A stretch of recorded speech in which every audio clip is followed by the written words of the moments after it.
Salut les conscientes, je suis contente de vous retrouver aujourd'hui enfin pour vous parler pour vous partager une vidéo 100% exhaustive sur les bullshit jobs, complète, entière, j'en parle un peu par-ci par-là, mais là dans cette vidéo je vais expliquer tout ce que je sais sur les bullshit jobs, en tout cas jusqu'à aujourd'hui.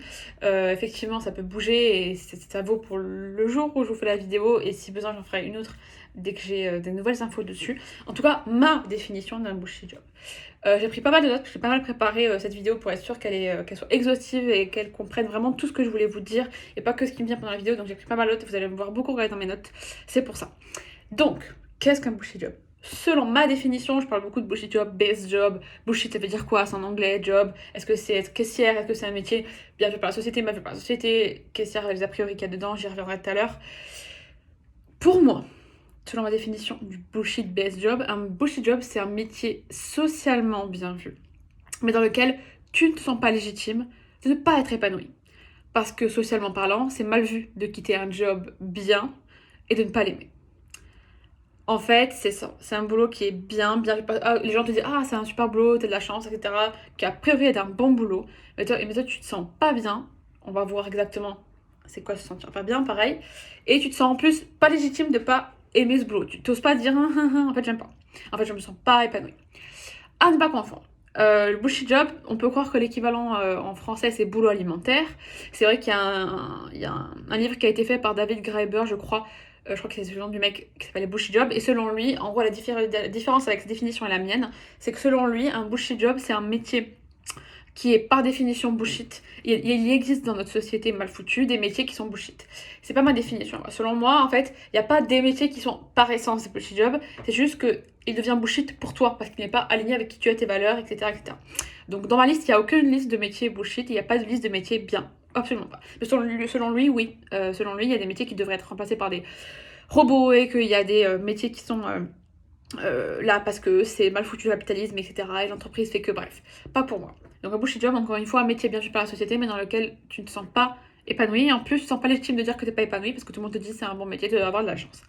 À différencier, donc je te disais, du boulot alimentaire. Le boulot alimentaire, en français, c'est des mots français. Selon moi, c'est ma différence en tout cas de définition, c'est qu'un boulot alimentaire, c'est un métier qui demande, alors par priori, je vais peser mes mots parce que voilà, qui demande pour l'inconscient collectif, enfin, en tout cas pour le socialement, voilà, qui est un métier où tu n'as pas besoin de beaucoup d'études, c'est un métier où tu n'as pas beaucoup de compétences et qui a priori dans la société en bas de l'échelle sociale et dans lequel, qui est pour la plupart des gens, ah c'est un métier de merde, ah pauvre de toi, j'espère que tu as trouvé mieux. Donc dans ces métiers, il y a malheureusement les métiers de bas de l'échelle de la société, quoi, hein, comme on pourrait appeler, encore une fois, j'aime pas dire ça, je mets plein de guillemets, je fais que faire les yeux au ciel, mais du genre caissier, des trucs comme ça, qui sont a priori des métiers de job étudiant, ou des métiers de transition, des métiers boulot alimentaire, quoi, pour manger, et ça, histoire de trouver mieux et tout. Pour moi, c'est pas ça, un bullshit job. Pour moi, boulot alimentaire, ça existe, il y a des gens qui ont besoin d'en sortir aussi, mais le brouhaha qu'on entend, c'est pas le même. Parce que quand t'es dans un boulot alimentaire, comme je l'entends à la française, on te dire, ah putain, j'espère que tu as trouvé mieux, boulot de merde et tout, ça peut être difficile aussi, attention, hein.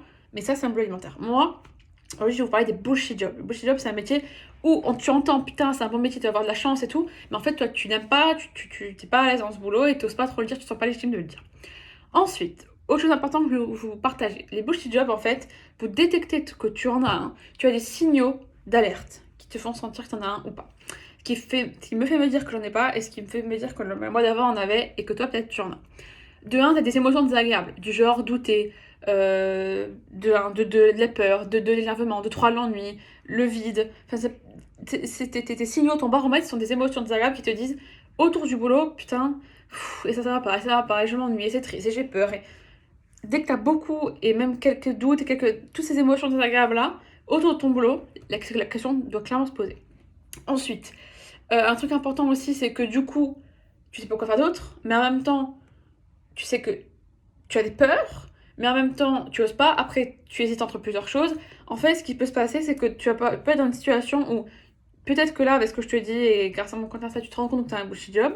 Maintenant, je te dis, dans ce cas-là, enfin, en tout cas, t'as trois chemins maintenant qui peuvent s'offrir à toi. En tout cas, tu peux être dans trois situations. Option 1, tu sais pas du tout quoi faire d'autre. Tu veux dire, je sais, ok, hein, je sais aucune idée, c'est le néant, je sais pas du tout, médecin, avocat, aucune idée. Choix 2, tu sais, mais t'as des peurs. Tu oses pas. Putain, j'aimerais faire ça. j'aimerais faire médecin, mais il y a des études, mais je sais pas faire, mais nanana. Tu sais que t'aimerais bien, mais t'arrives pas. Deuxième choix. Et troisième choix, c'est que tu hésites entre plusieurs choses. Du coup, tu sais pas trop si c'est du hobby, ou si tu veux vraiment le faire, ou si est-ce que c'est vraiment un métier, ou est-ce que c'est plutôt le doute. Voilà maintenant, quand tu as détecté que tu avais un bullshit job, les trois situations, enfin en tout cas les trois ressentis que tu peux avoir vis-à-vis d'un nouveau métier. Important. Je voulais parler aussi du fait que quand on a beaucoup d'émotions désagréables, comme je t'en ai parlé, est-ce que t'as un bullshit job ou pas, tu doutes, mais t'es énervé dans ton boulot, mais il y a les collègues qui te saoulent, mais en même temps, des fois ça va bien. Et ce qui peut se passer, c'est qu'on peut parfois, souvent, tomber dans la même situation que moi et que pas mal de mes coachés, des gens aussi qui sont parmi vous aussi sur son compte Instagram, on peut tomber dans des tampons émotionnels, qui fait que pour avoir assez de dopamine, de joie dans notre vie, de plaisir, on va utiliser des actions pour nous donner de la fausse joie. La nourriture, la cigarette, les jeux vidéo, l'alcool, la drogue, tout ce que vous voulez en fait. Là je donne une liste les plus connues, mais les tampons c'est indéfini, j'en parle souvent sur ce compte Insta, donc n'hésite pas à aller voir dans mes guides et dans mon compte, j'en parle. Donc si tu te rends compte qu'il y a un truc parmi cette liste ou un truc que tu fais en particulier pour essayer de te sentir bien et pour essayer de rattraper ta journée, c'est que le problème c'est le reste de la journée et c'est pas le truc que tu fais. Enfin aussi, mais ça va se régler aussi. Donc voilà, si t'as un bullshit job, tu peux aussi, parmi tout ce que je t'ai dit depuis 6 minutes là, vivre ce truc là. Ensuite, donc j'en peux mettre, etc. Et tu te dis, mais qu'est-ce que je fous là? Effectivement, c'est ce que j'ai noté, mes journées, ma vie, est-ce que ça va vraiment être ça? Et en tout cas, ton besoin d'épanouissement, il n'est pas rempli en fait. Que tu ne sens pas épanoui, donc tu as besoin d'avoir des plaisirs immédiats pour avoir du faux plaisir, et finalement, t'es toujours pas accompli après. Parce qu'après, tu te sens une merde parce que t'as fait plein de tampons et t'as pas fait un truc de ta vie où tu te sens utile. Avec tout ça, tu te rends compte que quelque chose que tu faisais de manière pareille est super confortable. En plus de tout ça, admettons, avant, j'ai une connerie où d'habitude, t'as ton boulot et tout. Ah putain, en plus, t'as un rendez-vous chez le médecin. Ah putain, tu dois aller chez la pharmacie. À la pharmacie, ah putain, il faut que tu rendes un service à machin et tout. C'est un petit truc en plus de ta vie d'habitude. Dès que tu vois, t'as des petits trucs en plus de ta vie du quotidien qui se glissent, qui sont peut-être un peu chiants mais sans plus, ou que t'as déjà fait, ça va. En fait, ce qui peut arriver souvent, c'est que quand t'as un bullshit job et que t'es à bout, ces petits trucs en plus, ça soit insurmontable. C'est ce que j'ai noté, j'ai écrit. Il y a des choses que tu fais de manière super confortable avant ou sans trop de brouhaha. Genre faire une sortie, prendre la voiture et machin. Si ce truc-là, il risque de te coûter, et alors qu'avant, non. Ce truc en plus. T'as des signaux là qui sont là, que t'es en train de restreindre dans ta vie parce que le moins de petits trucs en plus, voilà, rendre un service à machin et tout, comme t'es déjà au bout émotionnellement parce que t'es sur le fil tendu du rasoir avec ton bullshit job, et ben faire en plus une activité quand t'avais pas un truc imprévu et tout, ça te fait exploser. Autre signaux aussi, t'es un bullshit job. T'es pas obligé de les avoir tous, hein, attention. Hein. Mais si t'as besoin de plus de preuves, je t'en donne plein pour te conforter. Ou en effet, supprimer l'idée. Ensuite, oui, tu te désengages en fait. Un truc qu'on remarque aussi souvent quand on a un bullshit job, et je l'ai vécu aussi, c'est que tu fais pas les trucs à fond, tu les fais pas autant qu'avant. Tu t'as pas vraiment envie. Du coup, tu finis par t'ennuyer. Manque de sens en fait. Et dans ces cas-là, tu risques deux trucs dans l'absolu.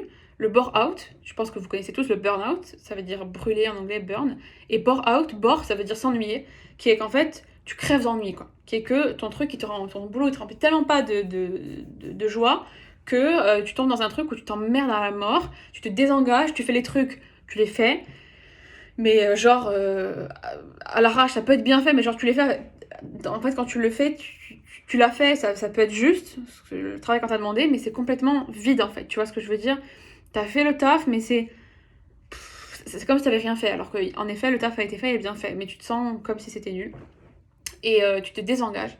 Et t'as pas du tout envie de le faire, du coup tu t'ennuies, c'est le burn-out. Ou alors le burn-out, parce que t'as tellement de trucs à faire, tu te forces à les faire, mais t'aimes pas, mais tu te forces. Et tu te rajoutes des tâches pour oublier, et tu peux aussi tomber dans le truc où tu te submerges et burn-out.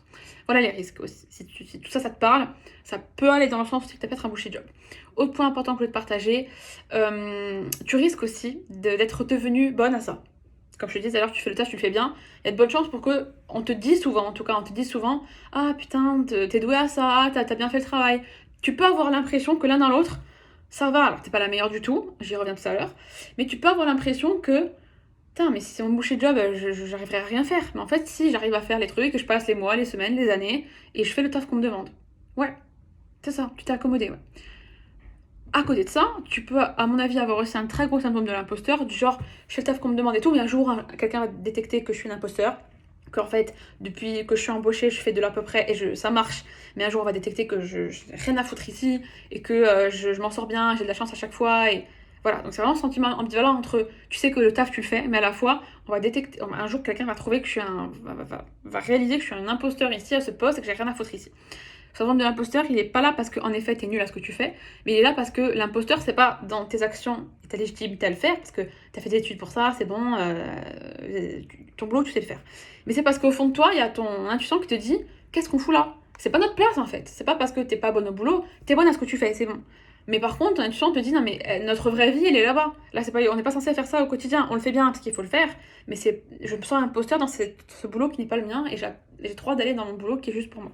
Donc c'est en ça que l'imposteur est là. Mais t'as raison, tu dois à la fois sentir qu'en vrai le taf tu le fais, l'air de rien ça a l'air d'aller, mais d'un autre côté que putain mais on va détecter qu'un jour quelqu'un va cramer que j'ai de la chance à chaque fois parce que je fais le truc juste quoi. Voilà, autre truc important aussi que tu dois vivre.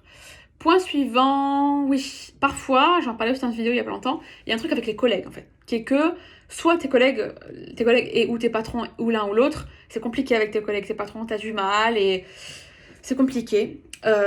Et donc je t'entends pas très bien avec eux et ça fait que empirer ton sentiment de pas être bien dans ce boulot. Soit ça peut entre les deux, il y a des collègues avec qui tu t'entends très bien, d'autres pas très bien, qui fait que t'es un peu en mi-molle là-dessus quoi. Soit les collègues parfois la plupart tu les aimes bien et ils t'aident à mieux vivre le boulot, qui font que sans eux ce serait encore pire. Trois situations différentes. Encore une fois, tu détestes tes collègues, tu adores tes collègues, ou il y a un peu des deux. Si t'es dans ces extrêmes-là, je l'ai pas dans une vidéo encore une fois il y a pas longtemps, c'est que probablement t'as un bullshit job.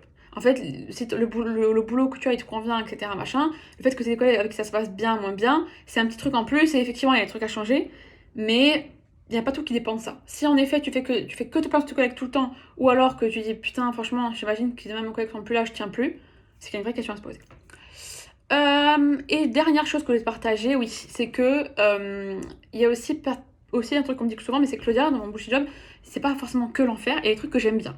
Est-ce que du coup ça veut dire que j'en ai un ou pas? Bah oui. En fait, c'est ça le piège, c'est que pas forcément. Donc il faut checker tous les autres points que je t'ai donnés jusqu'à maintenant. Mais si t'as un boulot dans lequel tu es plutôt pas bien, et il y a des trucs pour lesquels t'es bonne, d'autres moins bonnes, et qu'il y a certaines tâches que tu n'aimes pas du tout en s'entendant, mais d'autres que, en vrai, celle-ci ça va. Genre, tu vois, sur 10 tâches, il y en a 3 4 ouais, genre 3, je dis putain, ça j'aime bien. Et donc, du coup, là, j'ai pas un bullshit job, mais si en fait. Ce que ça veut dire, c'est que ces tâches, ça peut les retrouver dans ton prochain boulot. Exemple, ah, il y a un truc ultra d'organisation dans mon travail, ça j'aime bien. Donc, j'ai pas un bullshit job. Si, t'as quand même un bullshit job, parce que tout le reste ne va pas.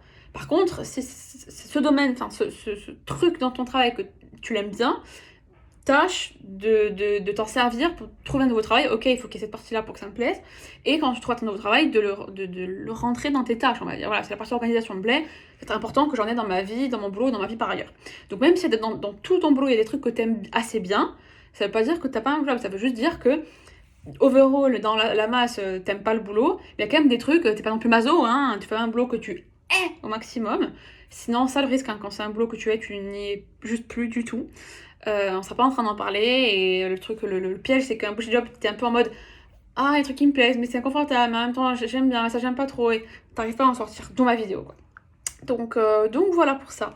Comme d'habitude n'hésitez pas à me dire vos retours et bien ce que vous en pensez. Moi c'était avec plaisir que je vous partageais tout ça, enfin une vidéo plutôt très complète sur le sujet et sur tout ce que j'ai dit par-ci et par-là sur le bullshit job. Je vais essayer de vous mettre une légende assez sympa pour que vous ayez toutes les infos. Donc comme d'hab j'attends vos retours, merci de m'avoir écouté et je vous dis à bientôt. Ciao tout le monde.